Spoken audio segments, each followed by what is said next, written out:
Hi everyone, this is Pastor Jake Centino. Sino nga ba ang kauna-unahang tao na tumalikod sa Diyos? Yan ang tatalakay natin sa video ito.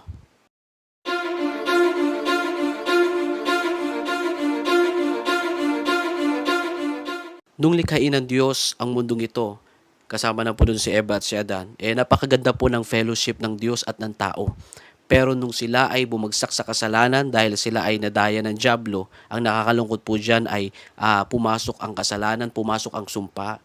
At ang unang nakatanggap ng sumpa ay yung ahas. Ang sumpa sa kanya ay sa pamamagitan ng kanyang tiyan siya ay gagapang, kaya yung mga ahas ngayon ay gumagapang. At ang sumpa kay Eva ay may hirapan siya sa kanyang panganganak.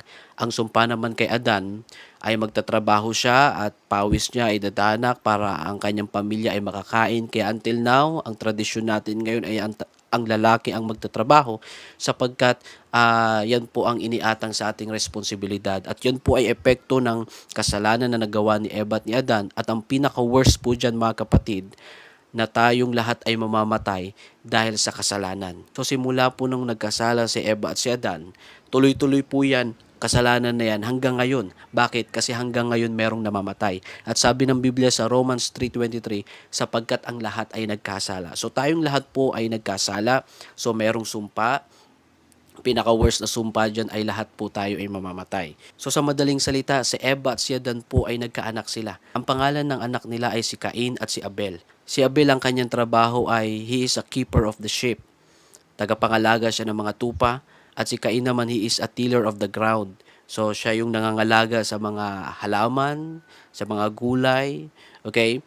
So, dumating ang panahon na nagkaroon sila ng offering sa Diyos, ng paghahandog sa Diyos. Si Abel, ang kanyang hinandog sa Diyos, firstlings of his flock. Kung ano yung kauna-unahang anak ng kanyang tupa, yun po yung kanyang hinandog sa Diyos. Si Cain naman, syempre kung ano yung trabaho niya, doon din siya kumuha ng offering. So, maaring yung kanyang inoffer ay yung halaman or gulay inoffer niya, okay? So, base po yan sa kanilang trabaho. Ngunit ang nakakalungkot dito mga kapatid, okay? Yung offering kay Cain ay hindi nirespeto ng Diyos at hindi natuwa ang Diyos. Pero kay Abel, nirespeto niya at natuwa ang Diyos. Sa madaling salita, ang Diyos, nakita niya si Cain at talagang nagagalit si Cain. Pero sabi ng Biblia sa Genesis chapter 4 verse 6, And the Lord said unto Cain, Why art thou wroth? And why is thy countenance fallen? Bakit ka ganyan? Bakit ka nagagalit? At ang itsura mo ay talagang down na down ka. Bakit ka naiinis? Sa verse 7, If thou doest well, shalt thou not be accepted? And if thou doest not well, sin lieth at the door, and unto thee shall be his desire, and thou shalt rule over him. So sabi ng Panginoon sa kanya, kung inayos mo lang, hindi ba yan tatanggapin? At yun na, nag-usap na si Cain at si Abel, at lumipas ang mga araw nung nandun sila sa field. Mga kapatid, ang ginawa ni Cain, pinatay niya ang kanyang kapatid na si Abel. At hinanap ngayon ng Diyos si Abel. Sabi niya kay Cain, saan ang iyong kapatid? Pero itong si Cain ay talagang pabalang ito sumagot. Pabalang siya sumagot. Sabi sa Genesis chapter 4 verse 9, And the Lord said unto Cain, Where's Abel thy brother? And he said, I know not, am I my brother's keeper?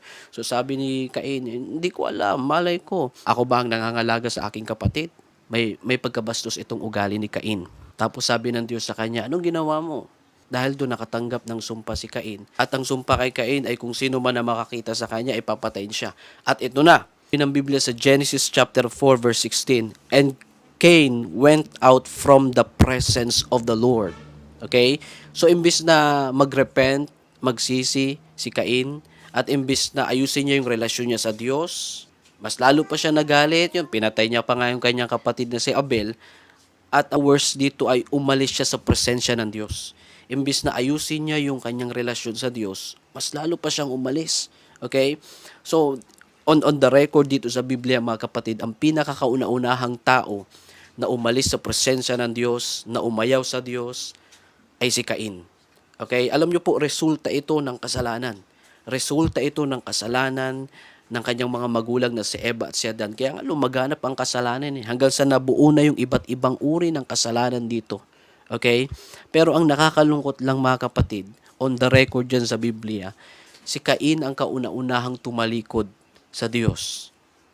umalis siya sa Diyos. Bakit kaya siya umalis? Kasi maaring ayaw niya magpasakop sa salita ng Diyos. Kasi ang instruction sa kanya ng Diyos, kung ayusin mo lang yung offering mo, hindi ka ba tatanggapin? Nagalit pa siya lalo, pinatay niya ang kanyang kapatid. At ang worst pa doon ay umalis siya sa presensya ng Diyos. So ayaw niya ng salita ng Diyos, at hindi niya nagustuhan ang standard ng Diyos, at hindi niya nagustuhan yung rebuke sa kanya ng Diyos, at hindi niya nagustuhan yung correction ng Diyos sa kanya.